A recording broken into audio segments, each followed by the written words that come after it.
میخوایم بفرستیم تو برنامه کودک، تو ماهواره. پسرهای نمونه رفیقای بامرام. آفرین. داداشای قدیمی. عکس بگیرید داداشای قدیمی. همدیگر بغل کنید، چشمکش بزن. آفرین.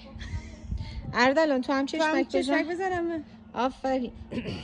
هیرباد تو هم بزن. نگاه کن. هیرباد یه چشمک بزن. آفرین. یه حرفی هم بزنید تو میخوای فیلمتون رو بگیریم بدون از زبون دارید. نه حرف بزنید، زبونو که دارید. حرف بزنید، صحبت کنید. خب من سوپر ماریو دیدم. خب بر قهرمانان سوپر ماریو. منم تانیکا دیدم. اینم تانیکا دیده. منم حتی دیدم، فقط یه دونه تلویزیون. آفرین. شما اسم چی